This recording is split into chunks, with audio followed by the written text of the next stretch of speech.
What does the Distortus Rex suffer from? Like, what are its disorders or mutations? So it is confirmed that the D-Rex is actually a mutant of a Tyrannosaurus Rex, which means, in essence, it is still a T-Rex, a Tyrannosaurus Rex, but really mutated.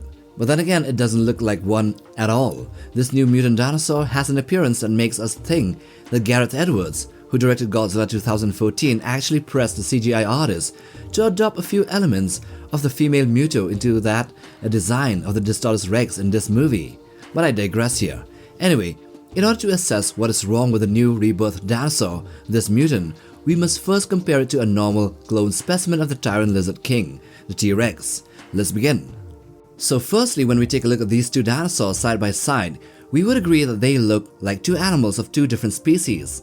Hell, in some case we might even mistake a Giganotosaurus for a T-Rex, under certain inebriated or intoxicated circumstances, but never here in this case, never between the D-Rex and the T-Rex. However, as strange as it may seem, these two are the same species, with the same base genome or DNA, but due to a set of mutations arising during its early developmental stages, and during gestation, the end product came out as different as apples from oranges. This is due to probably a lot of pressure from the Maserati Corporation on InGen scientists to fast-track the creation of a creature that would attract viewers in the Jurassic World theme park in Isla Nublar. So it's all about money. Thus, in the mid to late 2000s, a series of these creatures were made, these mutants, and they were created in Isle St. Hubert. Now, the D-Rex escaped from its containment in 2010, and it was already huge at this point in time, meaning that it would have been developed quite a number of years prior to its escape. It is also the 8th version of the creature, with the 7th being more mutated as was stated by a lab scientist in the prologue. This makes it at the very least 20 years old during the events of Rebirth in 2027.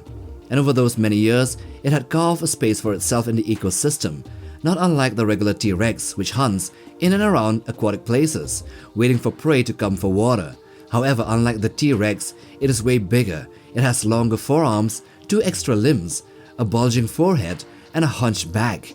And so here we will analyze these defects or these deformities of the mutant and try to explain what they are, in medical terms. So the first mutation is frontal bossing.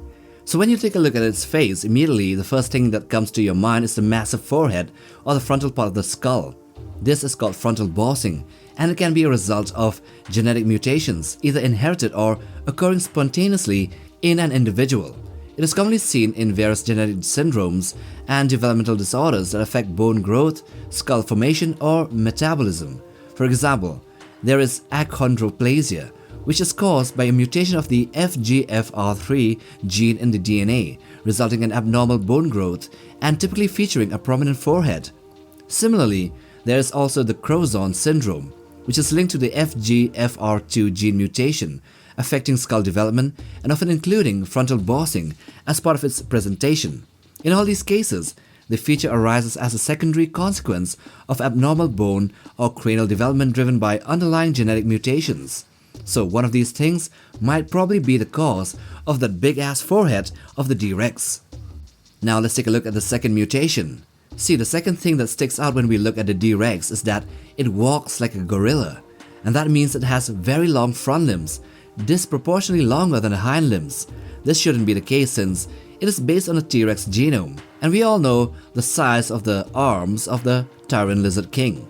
So I'm leaning on to believe that this mutant is suffering from a thing called Marfan syndrome, which is a genetic connective tissue disorder, most well known in humans, but also seen in animals. This is caused by a mutation in the FBN1 gene, which codes for a protein called fibrillin-1. One of the hallmark traits of the Marfan syndrome is excessive limb length, or the length of the arms, particularly disproportionately long arms, with also long legs or fingers and toes. The Marfan syndrome has been documented or proposed in a few animal species, though it is rarely diagnosed formally in veterinary medicine due to its lack of widespread genetic testing. However, animals can develop Marfan-like syndromes or exhibit traits similar to the human condition. Thus, the D-Rex might be a rare instance that this disorder arises in, thus explaining its very long arms that shouldn't exist, at least in that size. Now coming to the third mutation, we have polyamalia. In this same context of arms and legs, We also see a peculiar thing about the D-Rex, and maybe this is due to Edward Garrett Muto influence, but the creature has two pair of smaller arms on its chest, like the female Muto, thus making the animal hexipedal, which is never normal for vertebrates. This, I believe, is due to a congenital condition called polyamelia, arising from the Greek words poly meaning many and amelia meaning limbs. These additional limbs can vary in form and functionality, sometimes being fully developed and articulated, in other animals for example, while in other cases they appear as smaller, partially formed appendages. One common cause is genetic mutation during embryonic development, particularly involving genes that control limb formation.